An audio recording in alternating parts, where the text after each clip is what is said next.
Hello friends, welcome to proti explain. आज मैं explain करूंगी एफ फॉर थाई वर्जन का पार्ट 14। अब तक हमने देखा तलाई थाइम को माफ कर देता है। थाइम भी उन सारे स्टूडेंट से माफी मांगता है जिनको उसने बुली किया था। आगे थाइम कोरिया से अपना प्यार कन्फेस करता है, उसे अपनी गर्लफ्रेंड बनाने के लिए पूछता है। पर कोरिया थोड़ी हेजिटेट हो रही थी क्योंकि थाइम अभी भी लीता के साथ रिलेशनशिप में है। वो थाइम को मना कर देती है क्योंकि वो लीता को हर्ट नहीं करना चाहती। वहाँ थाइम को अपने आप पर गुस्सा आ रहा था क्योंकि वो लीता को लाइक नहीं करता। फिर भी जोश जोश में उसने कितनी बड़ी गलती कर दी। वो कोरिया को विश्वास दिलाता है कि वो लीता को समझाएगा और वो जरूर मान जाएगी उसकी और कोरिया की रिलेशनशिप के लिए। कोरिया थाइम वाला नेकलेस उसे वापस करने लगती है, पर थाइम वो वापस नहीं लेता और कहता है जल्दी लीता का प्रॉब्लम सॉल्व हो जाएगा और इस नेकलेस पर सिर्फ तुम्हारा हक है क्योंकि मैं तुमसे बहुत प्यार करता हूँ। गोरिया सुन मन ही मन बहुत खुश थी। अब वो अपने घर जाने लगती है, पर रात हो चुकी थी, हर तरफ अंधेरा था। थाइम को गोरिया की चिंता थी। वो उसे जाने से रोकने लगता है क्योंकि इतनी रात को जाने से गोरिया को खतरा हो सकता था। गोरिया हंसते हुए कहती है, इस दुनिया में सबसे डेंजरस चीज तो तुम हो जिससे मैं बचना चाहती हूँ। अब थाइम गोरिया से रिक्वेस्ट करने लगता है कि प्लीज सिर्फ आज रात यहाँ रुक जाओ, मैं अकेला बोर हो जाऊंगा। वैसे यहाँ तुम्हारी हर फेवरेट चीज है, जैसे ड्रेस तुम जो चाहो पहन सकती हो, कहीं भी सो सकती हो। गोरिया इस थाइम को मिसअंडरस्टैंड कर लेती है। वो सोचती है शायद थाइम उसका अकेले होने का फायदा उठाना चाहता है। थाइम कहता है, अरे नहीं गोरिया, वैसे हम साथ में भी सो सकते हैं, पर चिंता मत करो, हम ज्यादा पास नहीं आएंगे। साथ में रहने से हमारे बीच की दूरियां खत्म हो जाएगी। गोरिया सुन और भी डर जाती है। वो गुस्से में थाइम को मारने लगती है, पर थाइम उसे रोकने की कोशिश करता है। फाइटिंग करते हुए उनसे वहाँ का वाज टूट जाता है। तभी वहाँ लीता की एंट्री होती है। वो कोरिया को देख शॉक थी और गुस्से में भी। वो थाइम से कहती है, शायद इस रूम में तो किसी को भी आने की एंट्री नहीं थी, पर कोरिया यहाँ कैसे?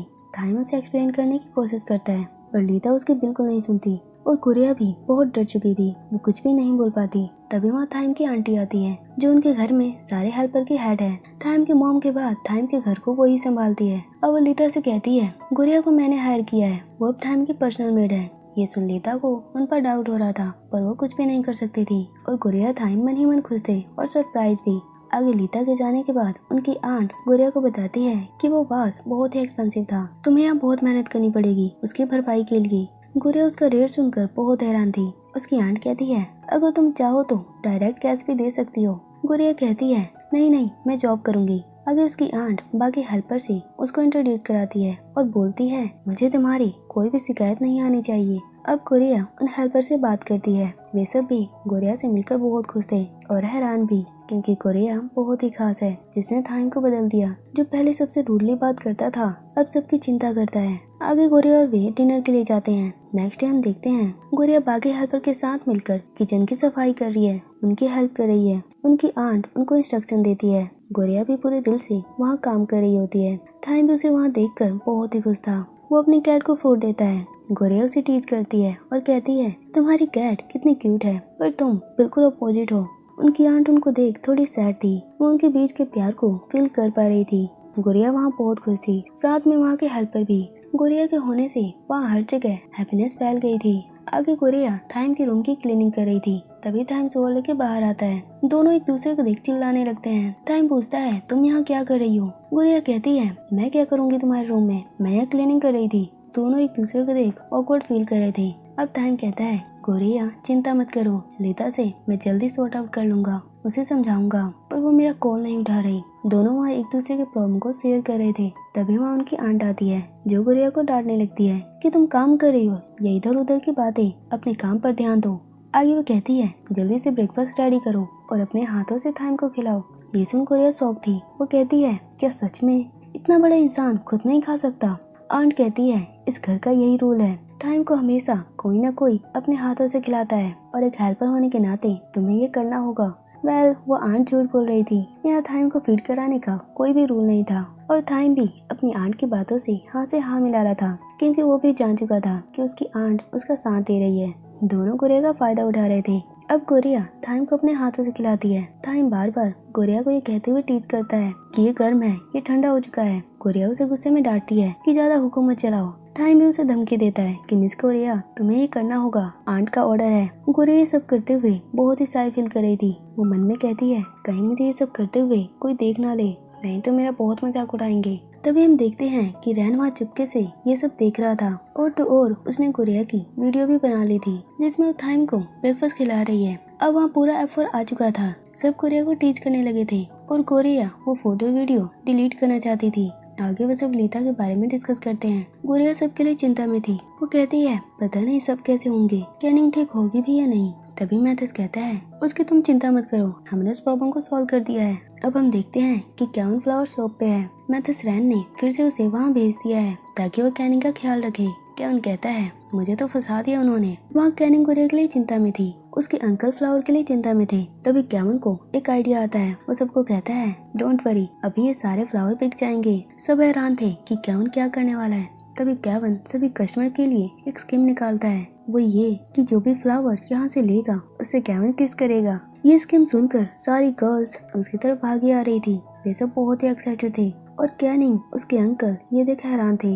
उधर कोरिया को मैथस कहता है कि चिंता मत करो, हम सबको संभाल लेंगे। रैन कोरिया को भरोसा देता है कि कुछ भी गलत नहीं होगा, तुम बिना चिंता के अपना काम कर सकती हो। आगे कोरिया आंट के पास जाती है और थाइम और बाकी सब लीता को समझाने के लिए प्लान बनाते हैं। थाइम बहुत चिंता में था। रैन मैथस कहते हैं लीता तुमसे बहुत नाराज है, हमें सोच समझ कर कुछ भी करना होगा। आगे वे सब जाने लगते हैं पर जाते जाते वे कहते हैं थाइम गोरिया तुम्हारे पास है, उसका एडवांटेज लेने की कोशिश मत करना, नहीं तो हम तुम्हें नहीं छोड़ेंगे।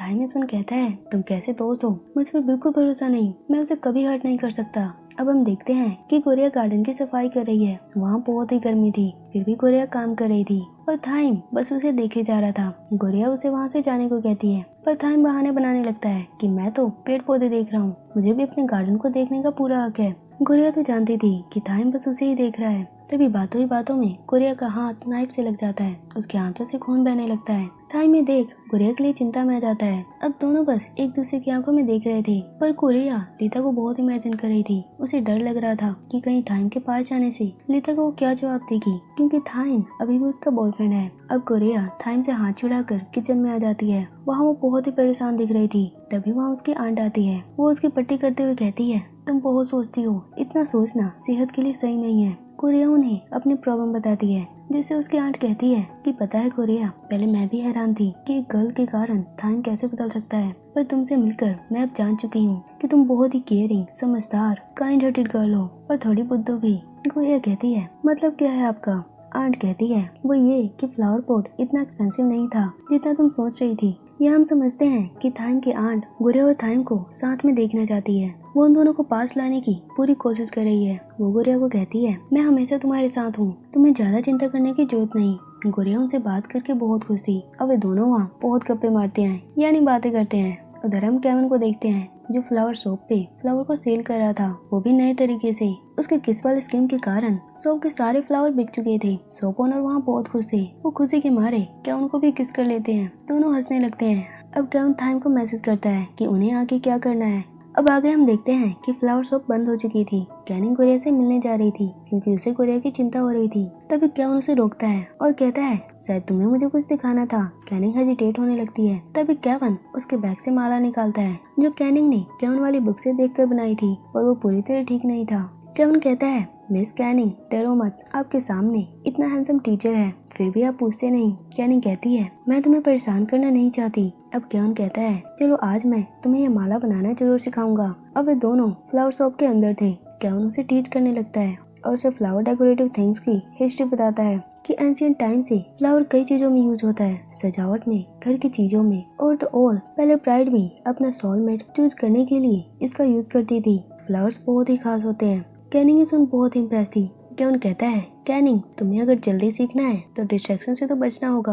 अब कैनिंग अपना कंसंट्रेशन फ्लावर पर करने लगती है पर अब वो गोरिया के लिए सोचने लगती है। केविन उसका कारण पूछता है। कैनिंग कहती है गोरिया ने बहुत कुछ सफर किया है, कभी हाना, कभी तलाए और अब लीता, पता नहीं कितने लोग उससे बदला लेंगे। उसकी लाइफ बहुत ही हर्टफुल है। केविन उसे समझाता है कि इतना ओवरथिंक मत करो, हम उसके फ्रेंड्स हैं, हम जितना कर सकते हैं उतना हम करेंगे, लेकिन बाकी चीजें तो उन्हें खुद ही हैंडल करनी पड़ेंगी। हम किसी की पूरी लाइफ को कंट्रोल नहीं कर सकते। और वैसे जब दो प्यार करने वालों के बीच कोई तीसरा आता है तो उन तीन इंसानों में से कोई एक हर्ट जरूर होता है। यही लाइफ है, इसमें सेक्रीफाइस, स्ट्रगल सब कुछ करना पड़ता है। कैनिंग ये सुन फिर से केविन की बातों में खो चुकी थी। तभी उसके हाथों में सुई चुभ जाती है। केविन उसकी चोट को देखता है। दोनों एक दूसरे को देख रहे थे। तभी अचानक केविन उसे दूर चला जाता है, मानो किसी चीज से डर रहा हो, शायद किसी गर्ल से।